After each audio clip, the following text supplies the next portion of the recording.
Hello, families. Welcome back to our Eduversity series where we help expand your perspective with books about diversity and cultural differences. My name is Theodora Wynn, and today I will be reading the book Stacey's Remarkable Books by Stacey Abrams, illustrated by Kit Thomas.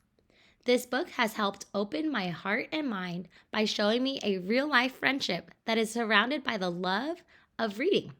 My hope is that you will find your own personal message in this book.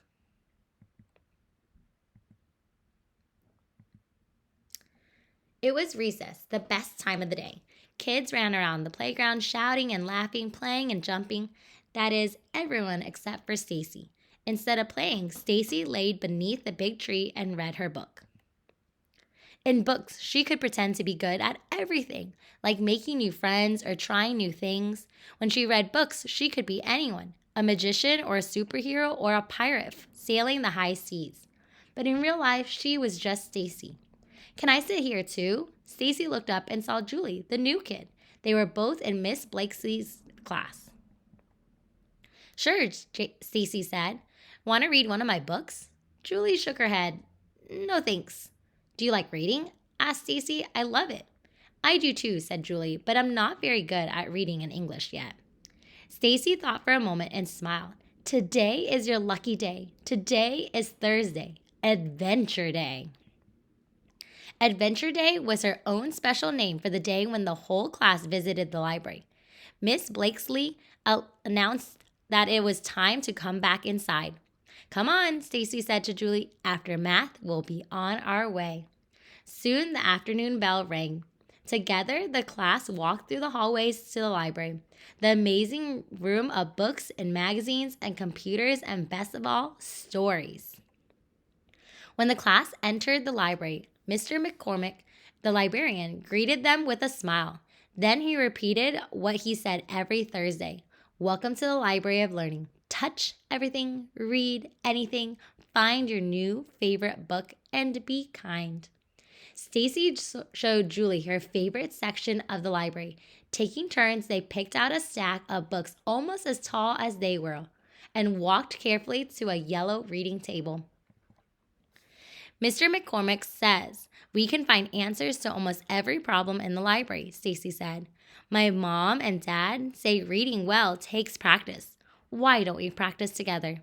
"At home, I read in my family's language," Julie explained. Intrigued, Stacey asked, "What language does your family speak?" "Vietnamese." Julie looked around the rows and rows of books that lined the library walls. "One day, though, I would like to read every story in here. I'd like to tell stories too." Stacey understood. She had the same dream, to read every book ever written, to tell stupendous stories using extraordinary words. "Maybe if we read together, we can make our dreams come true." Julie grinned. "I'd like that."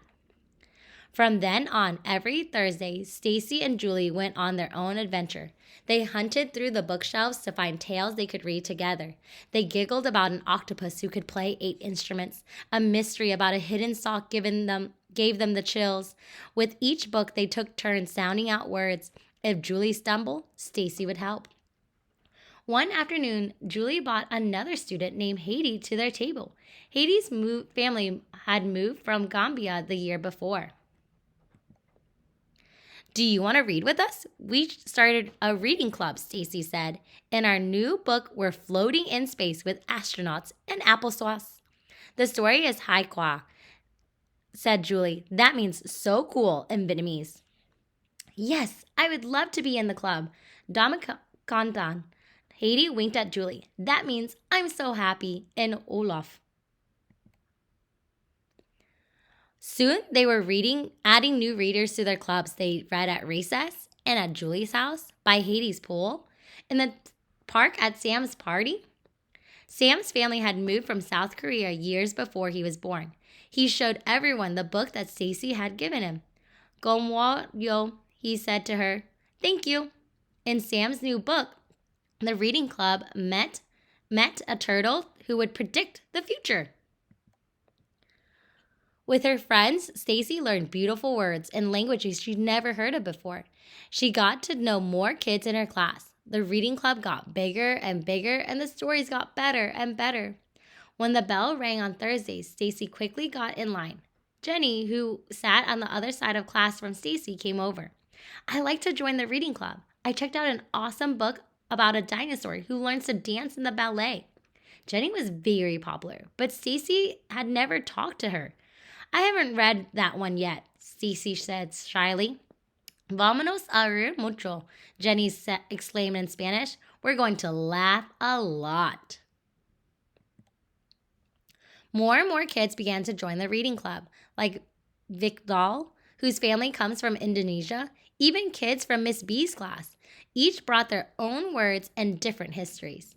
Mr. McCormick got permission for the reading club to stay after school. He brought them special books written about where each of them was from or in the languages they spoke.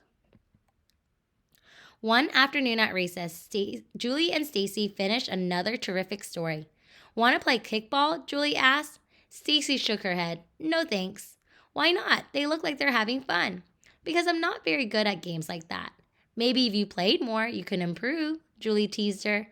"My friend Stacey told me it helps to practice." Stacey stared at the kids running around her. Her stomach wobbled, but this time she felt excitement instead of nervousness. If she tried, she could be out on the playground too, spinning in circles and running like a cheetah, laughing and having fun. Her favorite characters in her favorite books. Julie took Stacey's hand. "Come on, it'll be an adventure." Stacey imagined kicking the ball so high it would reach the sun. "Let's go!" After listening to this story, one of my questions is, who inspires you to read? Is it a friend like Stacey? Or is it a family member who loves to read? Or maybe teachers that cause you to love reading? This story is actually a true story, and Stacey Abrams, the author, explains about how she met her friend Julie in school and how they together love stories and reading. Julie improved her reading through practice, and Stacey started playing kickball at the end of the story as well. What is one activity you want to practice and improve on?